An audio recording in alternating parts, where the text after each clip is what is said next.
আমাদের মনে আমরা গোবিন্দকে ডাকি, গোবিন্দকে ভালোবাসি, কিন্তু আমাদের মনে সন্তুষ্ট নেই, আমাদের মনে সন্তুষ্ট নেই। সেই জন্য আমরা গোবিন্দের মরমে সখা হতে পারিনি। যেমন সবল বলছে, শোনো, আমি আজকের এই খেলায় হারবো নাকি জিতবো সেটা আমার কোনো চাওয়া পাওয়া নেই। আমার চাওয়া পাওয়া আমি যেন কৃষ্ণ অঙ্গ গন্ধ পান করতে পারি।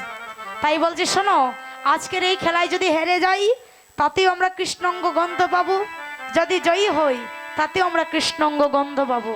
তাই বলছি, আমরা হারলে ভালো, জিতলেও ভালো। দেখবেন মা, ভগবান গীতায় উল্লেখ করেছেন, এই জগতে যায় সন্তুষ্ট থাকে সে হচ্ছে আমার প্রিয় ভক্ত। আপনি যে অবস্থায় আছেন ভগবানের কাছে প্রার্থনা করুন, আমি ভালো আছি, কারণ আপনার থেকেও অনেকে আছে, আপনার থেকেও বেশি দুঃখে আছে, আপনার থেকেও অনেকে আছে দরিদ্রতায় ভোগ করছে।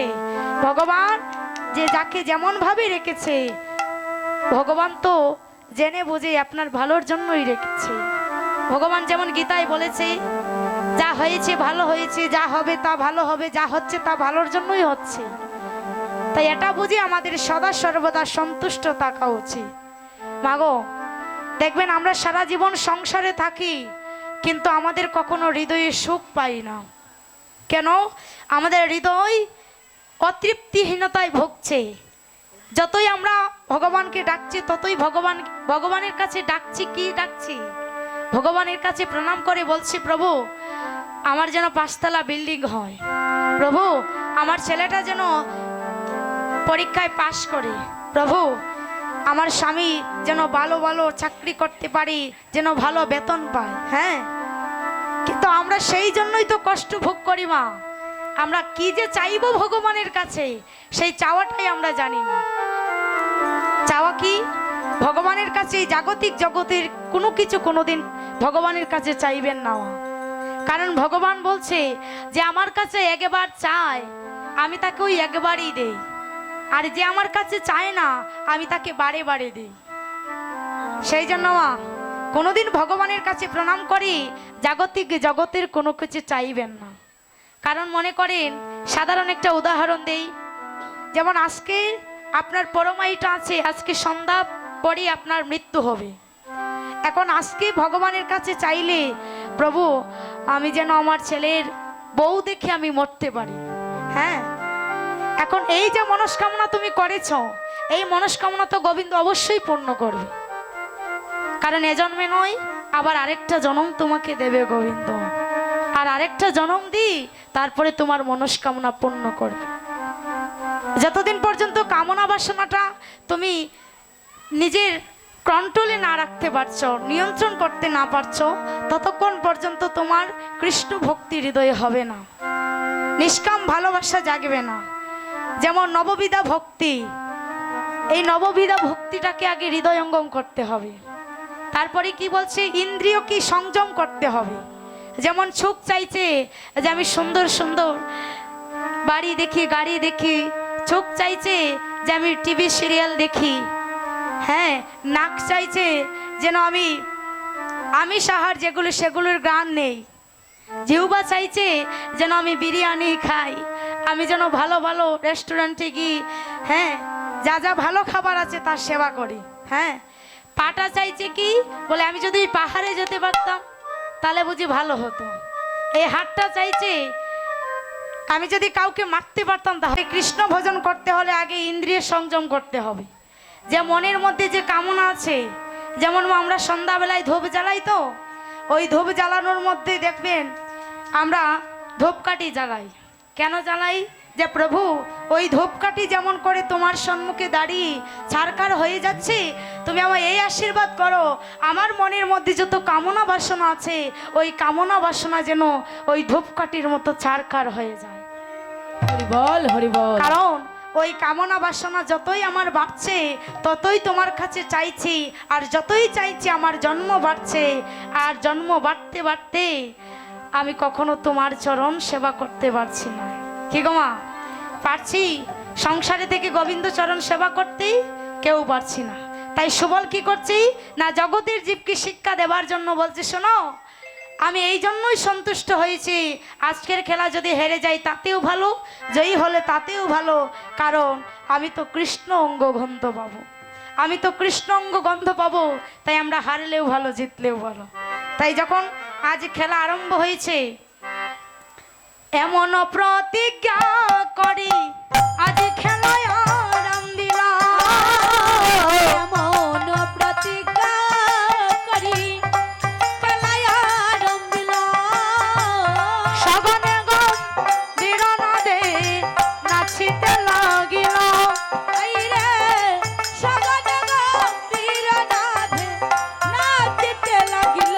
ওই আজি খেলে রে রে খেলে রে খেলে আজি রামে রামে কানাই, আজি খেলে খেলে খেলে রে খেলে আজি রাম রাম কানাই। আমা বলেন তো, বৃন্দাবনের মধ্যে গোবিন্দের একটা ভক্ত আছে যাকে দেখতে রাধারানীর মতো, তার নাম কি? হ্যাঁ, সবল সকামা। পেছনের যারা আছো তাদের কি বলছি, বৃন্দাবনে একজন ভক্ত আছে যাকে দেখতে রাধারানীর মতো, তার নামটা কি? সবল সকাম। এবার গোবিন্দ যখন খেলা করছে, খেলা করতে করতে হঠাৎ করে আজ সবলের দিকে তাকিয়েছে, আর যেই সবলের বদনের দিকে তাকিয়েছে অমনি আর খেলায় মন বসছে না। কেন? সবলকে দেখতে আমার রাধারানীর মতো, যেই রাধারানীর মতো দেখতে সবলকে, আজ যেই গোবিন্দ সবলের বদনের দিকে তাকিয়েছে, গোবিন্দের আর খেলায় মন নেই। তিনি কি করছেন? আজ ওই সবলকে রাধা ভেবে আজ রাধা রাধা বলে ডাকছে। তাই মহাজন বলছে, দেখো সবলের মুখ হেরি, হাই রে সবলের মুখ হেরি, হাই রে রাধা রাধা রব করি রে, ও হাইরা সুবলের মুখ হেরি, রাধা রাধা রব করি রে করি রে। ওই আজি আপনি খেলায় হারিল কানাই কানাই রে, ওই আজি আপনি খেলায় হারি কানাই কানাই রে। আজি আপনি খেলায় হারিল কানাই কানাই রে, ওই আজি আপনি খেলায় হারিল কানাই কানাই রে, ওই আজি আপনি খেলায়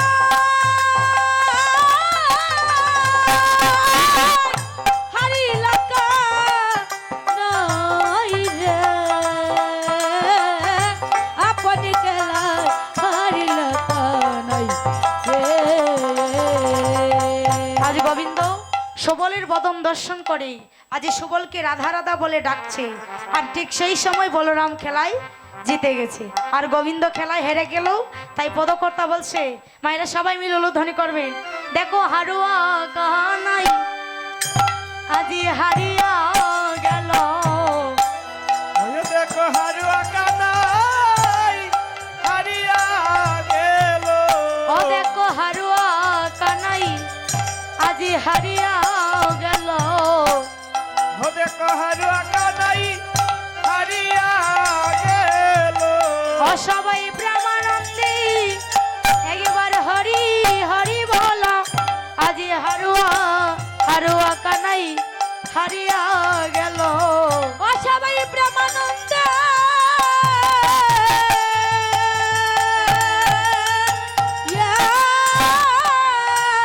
হরি হরি বল, হারুয়া কানাই হারিয়া গেল, আজি হারুয়া কানাই হারিয়া গেল, হারু হারুয়া কানাই হারিয়া গেল, দেখো হারুয়া কানাই হারিয়া গেল, হারুয়া কানাই হারিয়া গেল, সবাই প্রেমানন্দে হরি হরি বলো, হারুয়া কানাই হারিয়া গেল, আনন্দে হরি হরি বল, হারুয়া কানাই হারিয়া গেল।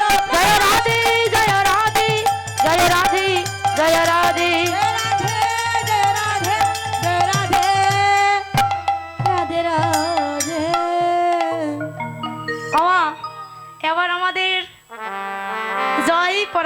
পালা। কেমন? এতক্ষণ খেলছি গোবিন্দ বলরামের সঙ্গেই, তারপর কে জিতলো কে হারলো।